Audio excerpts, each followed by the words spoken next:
What's up les catch addicts, c'est Jimbo. Et c'est parti, la dernière semaine avant SummerSlam est officiellement lancée avec cet épisode de WoW qui s'est déroulé du côté de Houston au Texas. Et au programme de cet épisode de WoW, Logan Paul fait son retour. Un Logan Paul qui pour rappel est en rivalité avec Ricochet.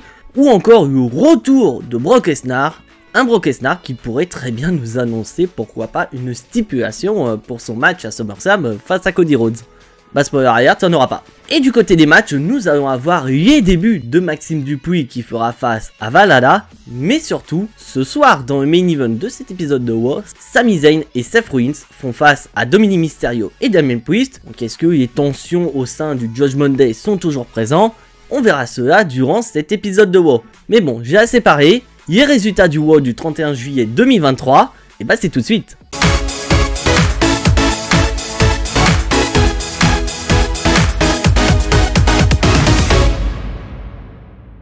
Et on commence donc cet épisode de WoW avec Logan Paul.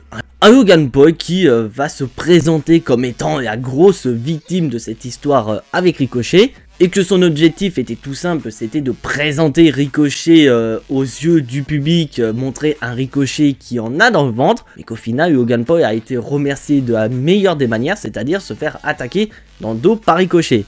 Et en parlant de Ricochet, bah ce dernier va arriver et va dire: attends mec, arrête de prendre le public de WoW pour des cons, on sait tous que c'est toi le grand méchant de l'histoire, donc arrête de te faire passer pour la victime. Mais en revanche, Ricochet va quand même revenir sur les performances athlétiques de Logan Paul, en disant que même si c'est le pire salaud qu'il y a à WWE, il reste quand même un très bon athlète. Donc un compliment qui fait plaisir à Logan Paul, mais il va continuer à troller Ricochet. Et Logan Paul il va nous remontrer ce qui s'est passé il y a de ça quelques mois, et plus précisément du côté du Royal Rumble, où Ricochet et Logan Paul nous ont fait ce mouvement complètement taré.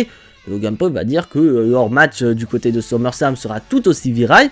Mais Logan Paul il n'en a pas terminé, bien au contraire, ce n'était que l'échauffement pour lui. Car Logan Paul va souligner que l'annonceuse n'est ni plus ni moins que la fiancée de Ricochet. Et de ce fait, Logan Paul espère qu'une seule chose, c'est que la fiancée de Ricochet l'annonce comme le vainqueur de leur match du côté de SummerSlam. Quelque chose qui ne va pas du tout plaire à Ricochet, et ce dernier va foncer sur Logan Paul. Donc une bagarre qui va tourner rapidement à l'avantage de Ricochet. Et au moment où ce dernier s'apprête à porter un springboard pour venir à bout de Logan Paul, bah ce dernier va se faire accueillir par le Lucky Punch de Logan Paul. Et Logan Paul va nous faire du Logan Paul comme il sait très bien le faire.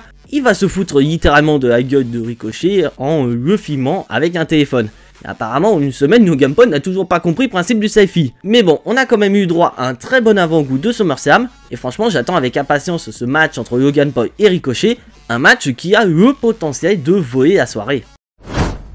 Après cet opener, on passe en backstage avec Gunther qui va se faire interviewer par rapport à la situation qu'il y a avec Drew McIntyre. Mais Gunther, c'est pas vraiment son sujet principal. Gunther, il y a autre chose en tête, et que Gunther, il est pas du tout content de ce qui se passe actuellement au sein d'Imperium, et plus précisément envers un certain Ludwig Kaiser qui n'arrête pas d'enchaîner les défaites, et principalement la semaine dernière face à Drew McIntyre. Mais voilà, Gunther, il est très clément envers son bras droit Ludwig Kaiser, et va lui donner l'opportunité ce soir à WoW de se racheter. Et le seul moyen de se racheter, c'est tout simple, c'est de battre Matt Riddle lors de cet épisode de WoW. Alors vraiment, Ludwig Kaiser...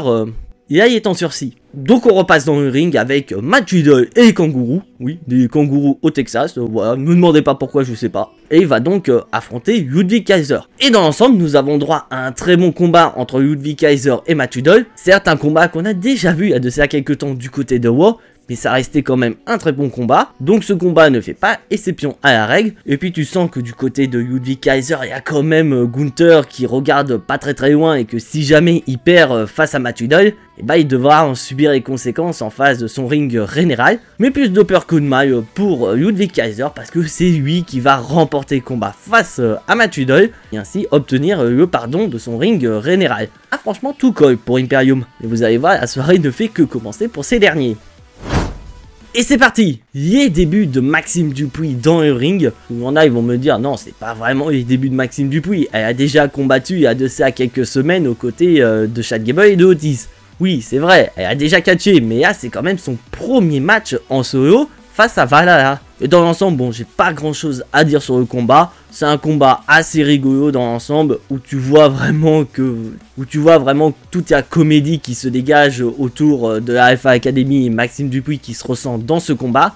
Avec vraiment cette séquence où Maxime Dupuis va porter le Caterpillar de Otis sur Valhalla. Et au bout de quelques minutes de combat, on va avoir les Viking Raiders qui vont vouloir intervenir dans le combat. Ce qui va pousser Chad Gable et Otis à intervenir. Et le combat extérieur va donc se terminer par Chad Gable qui va porter son moonsault de la 3e corde. Et ainsi permettre à Maxime Dupuis d'avoir le champ libre face à Valhalla. Et là on arrive à la fin du combat. Et franchement, mes chers amis catchadites, la prise de finition de Maxime Dupuis, je la trouve plutôt sympa. Car elle va partir sur la prise de la chaise électrique et enchaîner avec un ponté pour le compte de 3. Donc pour son premier combat, Maxime Dupuis remporte le combat face à Valhalla. Et en espérant que grâce à cette victoire, ça y est, la rivalité entre la Alpha Academy et Viking Raiders est officiellement terminée. Bon après on est tous d'accord, Maxime Dupuis n'ira jamais affronter UAWP pour un titre mondial. Mais voir Maxime Dupuis catcher de temps en temps, moi je suis pas du tout contre à cette idée. Et on continue dans le ring avec l'arrivée du Judgment Day. Mais avant ça on va faire un petit détour du côté des coulisses avec Tommaso Ciampa et Shinsuke Nakamura. Donc pour rappel ces deux-là vont s'affronter durant cet épisode de War. Et Tommaso Ciampa souligne que Shinsuke Nakamura a un problème. Et qu'il est grand temps de régler ce problème une fois pour toutes. Et il va annoncer qu'une fois qu'il aura fini avec Nakamura ce soir à War, Tommaso Ciampa ira remporter la bataille royale qui aura lieu du côté de SummerSlam. Donc c'est parti, Tommaso Ciampa dans la bataille royale.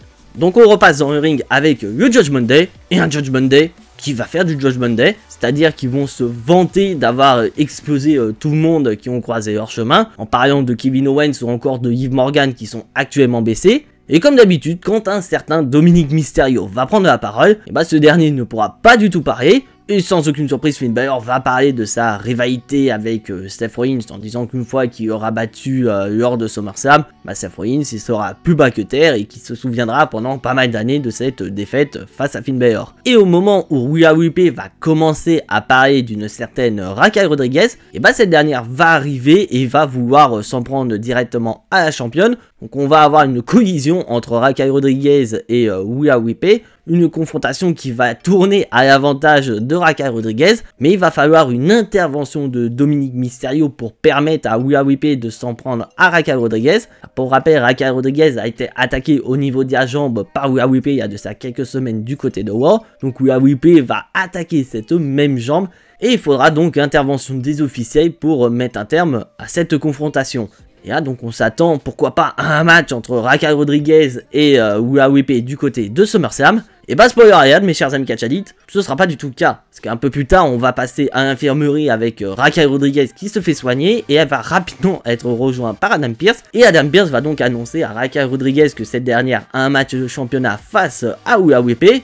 Mais ça, on ne sait pas quand, que le match sera officialisé au moment où la jambe de Raquel Rodriguez ira mieux. Donc bilan tranquille pour UAWP, elle va pas aller à SummerSlam pour défendre sa ceinture. Et pourtant, mes chers amis catchadites, j'adore ce que fait UAWP en dehors de ses matchs de championnat. Son alchimie avec Dominic Mysterio est géniale, on a pu voir du côté de NXT lors de Great American Bash, lors du match triple menace de Dominic Mysterio. Mais son règne en tant que championne, on est tous d'accord, c'est de la merde. Avant de passer au prochain combat qui va opposer Shinsuke Nakamura à Tommaso Ciampa, on va faire un petit tour du côté des backstage avec la Alpha Academy qui sont super contents de la première victoire de Maxime Dupuis du côté du roster principal. Mais ces derniers vont être rejoints rapidement par Imperium et un Gunther qui est assez énervé envers la Alpha Academy. Ils ont pas trop kiffé cette comédie wrestling comme ils aiment dire, alors qu'un certain Ludwig Kaiser fait en sorte de redonner des couleurs à ce sport noble qu'est le catch. Donc des propos qui ne vont pas du tout plaire à un certain Chad Gable. Et Ludwig Kaiser va donc intervenir pour défendre son ring général en disant que Chad Gable ne tiendrait même pas 5 minutes face à Gunther s'ils étaient dans le ring en même temps. Des propos de Ludwig Kaiser qui vont donner une idée à Chad Gable. Il va proposer un match face à Gunther ce soir à War, et que s'il arrive à tenir plus de 5 minutes face au champion intercontinental, il aura officiellement remporté le combat. Donc Gunther, il est chaud de cette idée et va donc valider la demande de Chad Gable. Donc c'est officiel mes chers amis catchadites, lors de cet épisode de War, on aura Gunther face à Chad Gable dans un Big The Clock Challenge de 5 minutes. Donc ce qui veut dire, si au bout de 5 minutes de combat, Gunther n'a pas réussi à battre Chad Gable, ce sera Chad Gable qui remportera le combat. Ah, je suis curieux de voir ça. Bon, après ce petit tour en backstage, il faut quand même repasser dans le ring avec Shinsuke Nakamura et Tommaso Ciampa. Donc on a droit à un match de 5-6 minutes entre les deux catcheurs, avec l'aura d'un certain Bronson Reed qui pourrait intervenir lors de ce combat.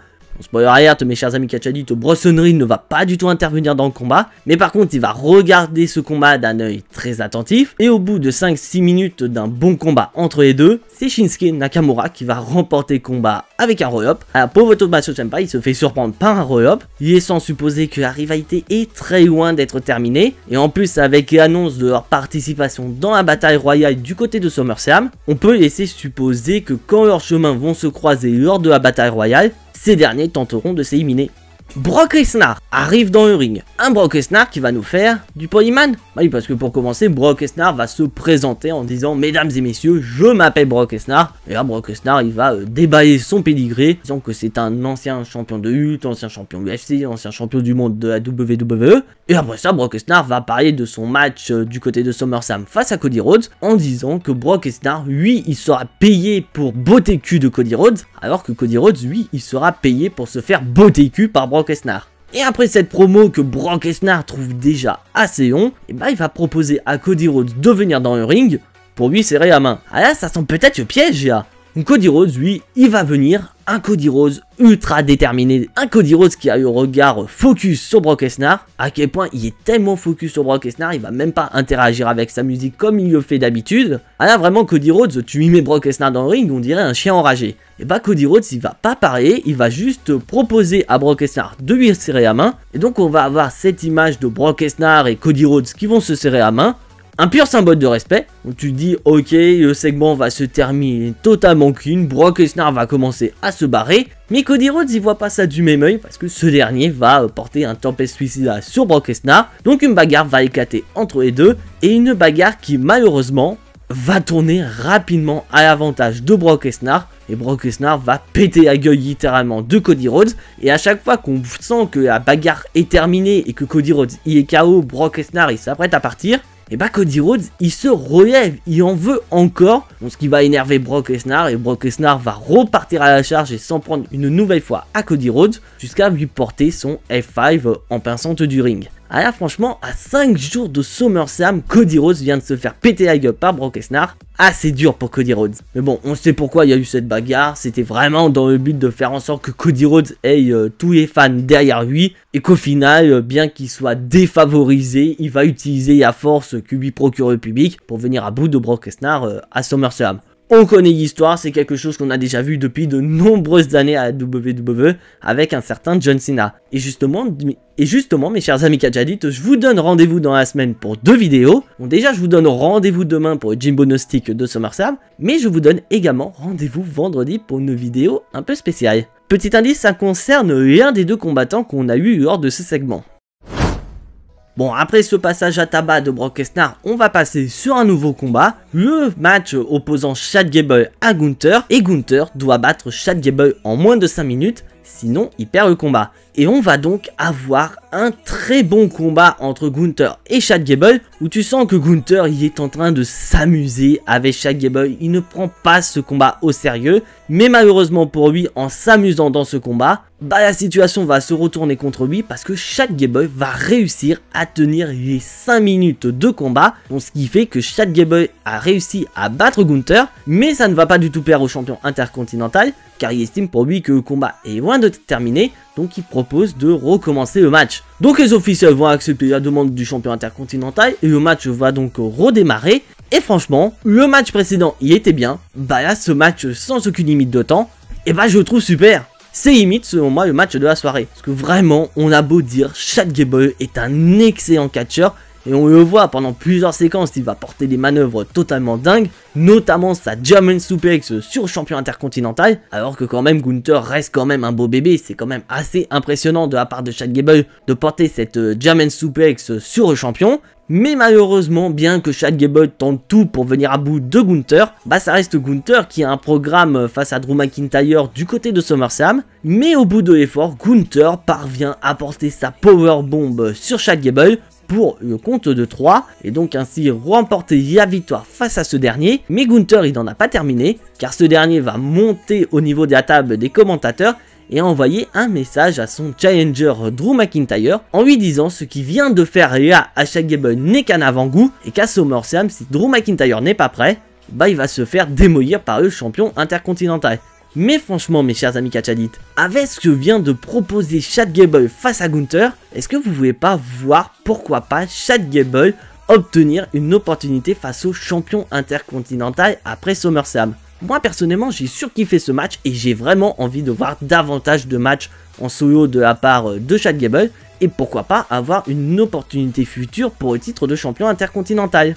Donc après ce match qui est selon moi le meilleur match du côté de Raw, et ben on va faire un pétage de gueule mes chers amis catchadites. Mais avant on va faire un petit passage du côté des backstage avec Baron Saxton qui va interviewer Cody Rhodes par rapport à ce passage à tabac qu'il a subi des mains de Brock Lesnar. Et Cody Rhodes, voilà, sa détermination est toujours la même, il aura beau se faire démolir par Brock Lesnar, il sera toujours debout et il ira du côté de SummerSlam pour péter la gueule de Brock Lesnar. Bon, du babyface tout craché. Mais bon, on repasse dans le ring avec Becky Lynch.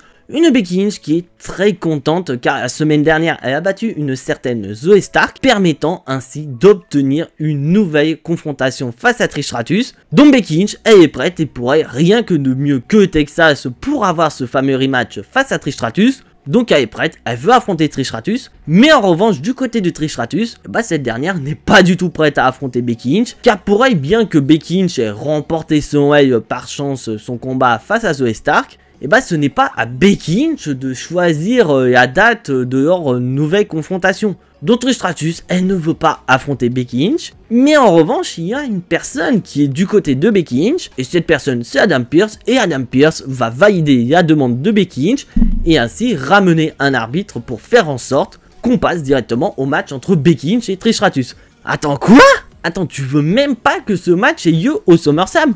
Non mais attendez, ce n'est que le début mes chers amis catchadites, car le match entre Becky Lynch et Trish Stratus va démarrer, Becky Lynch va foncer dans la gueule de Trish Stratus, et le match va durer à peine 10 secondes, car Zoey Stark va directement intervenir et s'en prendre à Becky Lynch, causant ainsi une disqualification. Attends, quoi? Et ça va continuer avec une bagarre qui va tourner rapidement à l'avantage de Trish Stratus et Zoey Stark. Oui, Zoey Stark et Trish Stratus sont deux, donc elles profitent de leur supériorité numérique pour venir à bout de Becky Lynch. Et pour elles sont tranquilles. Elles ont donné rematch à Becky Lynch, ça s'est certes fini par une disqualification, mais Becky Lynch a eu son rematch, donc il est temps de passer à autre chose. Donc bilan assez bien pour Trish Stratus et Zoey Stark. Mais malheureusement pour elle, il y a une personne qui n'est pas du tout d'accord avec ce qui vient de se passer. Et cette personne, c'est Adam Pearce. Et Adam Pearce, ultra énervé, va dire à Trish Stratus que Becky Lynch a quand même son rematch. Mais spoiler rien mes chers amis catchadites, le rematch il n'y aura pas lieu à SummerSlam. Ah non pas du tout, le rematch il aura lieu dans 2 semaines. Dans un épisode de Raw qui aura lieu tout simplement à Winnipeg au Canada, le pays natal de Trish Stratus. Et comme si ça suffisait pas pour Trish Stratus, Adam Pearce annonce que Zoey Stark sera bannie des abords du ring. Ah non mais là sérieusement mes chers amis catchadites, on ne peut que péter un câble par rapport à ça. Déjà qu'on nous annonce Trish Stratus Becky Lynch à Raw, on te dit ça cache peut-être quelque chose pour pourquoi pas valider un match contre les deux du côté de SummerSlam. Donc effectivement il y a quelque chose, il y a intervention de Zoey Stark, elle passe un tabac sur Becky Lynch, donc c'est bon, t'as tous les ingrédients pour valider un match à SummerSlam. Donc ok, le match est validé, mais il est validé pour un épisode de Raw. Ah là franchement, je ne peux qu'être énervé par rapport à cette situation. Parce que déjà, je pense qu'on est tous d'accord mes chers amis catchadites. La division féminine pour SummerSlam, c'est une véritable catastrophe. Parce qu'avec un match triple menace qui est vraiment pas ouf du tout, Rhea Ripley qui apparemment ne va pas défendre son titre de championne du côté de SummerSlam face à Raquel Rodriguez, tu te dis voilà on va peut-être nous mettre cette affiche de prestige Becky Lynch, Trish Stratus à SummerSlam, sachant que c'est la meilleure rivalité féminine pour le moment. Et bah pas du tout, on te met du côté du Canada, c'est vraiment pas ouf. Bon après ça je vais me calmer un peu et on va passer au main event de cet épisode de Raw. Seth Rollins et Sami Zayn face à Damien Priest et Dominic Mysterio. Et j'ai qu'une chose à dire mes chers amis catchadites, c'est un véritable bordel ce main event. Et un bordel qui va commencer directement lors de l'entrée du Judgment Day, parce que Sami Zayn et Seth Rollins n'ont pas envie de les attendre, donc ils veulent directement rentrer en collision avec eux. Donc après cette petite bagarre, on va repasser dans le ring, et en soi, ça reste un plutôt bon main event entre ces deux équipes, même si c'est un main event qui concerne encore le Judgment Day, Sami Zayn, Seth Rollins. On a ça depuis plusieurs semaines du côté de Raw, mais ça reste quand même avant tout un bon main event, avec bien sûr le reste du Judgment Day, Rhea Ripley et Finn Balor qui vont intervenir à plusieurs reprises dans le but d'aider Damien Priest et Dominic Mysterio à remporter le combat. Mais là où ce qui va être le plus intéressant, mes chers amis catchadites, c'est au niveau de la fin du combat où Damien Priest va porter son Razor's Edge sur Seth Rollins. Il est sans supposer que ça y est, c'est terminé, Judgment Day va remporter le combat. Mais là, Damien Priest, il va avoir une idée derrière la tête. Et cette idée derrière la tête va se matérialiser par une certaine mallette Money in the Bank. Parce que pour Damien Priest, tous les voyants sont au vert. Seth Rollins y est KO, donc c'est le bon moment pour cash-in. Donc Damien Priest va demander à Finn Balor d'aller récupérer sa mallette. Et c'est là où tout va basculer. Parce que Finn Balor va commencer à hésiter à donner la mallette Money in the Bank à Damien Priest pour que ce dernier cash-in sur Seth Rollins. Mais au bout de quelques secondes, Finn Balor va donner la mallette à Damien Priest en lui disant « Vas-y, cash-in sur Rollins, c'est maintenant, c'est ton moment ». Mais des secondes d'hésitation qui vont être fatales parce que Seth Rollins va pouvoir revenir dans le match. Sami Zayn et Seth Rollins vont profiter d'une énième intervention de Rhea Ripley pour écarter Dominic Mysterio avec un coup de mallette. Bah oui, l'arbitre il a rien vu donc c'est bon, on en profite.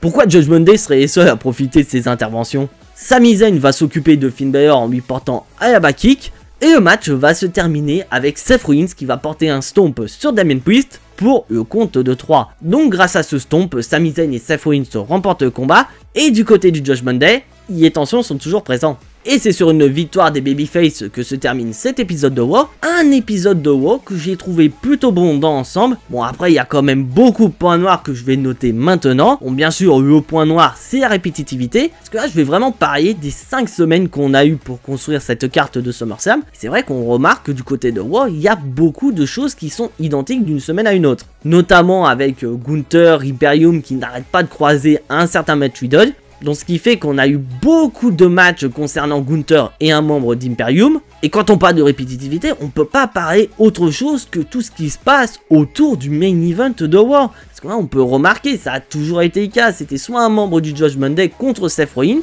ou un membre du Judgment Day contre l'un des champions tag team Kevin Owens ou Sami Zayn. Donc ok, même si c'est archi répétitif, on a quand même d'excellents combattants ensemble, mais n'empêche du fait que c'est assez répétitif, au bout d'un moment on a Rai-Ball.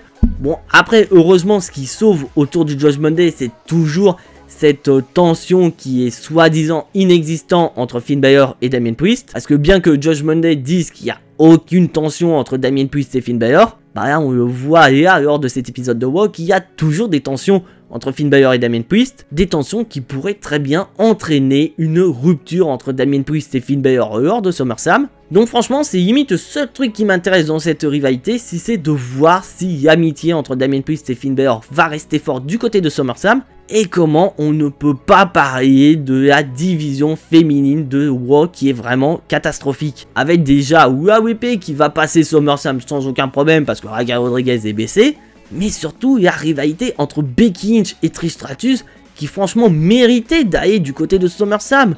Parce que clairement on est sur la fin de rivalité entre les deux et franchement rien de mieux que SummerSlam pour mettre fin à une rivalité entre Becky Lynch et Trish Stratus. Et bah non, WWE ils ont décidé que non, il n'y a pas besoin de SummerSlam pour ça, on va mettre ça en weekly du côté de Raw.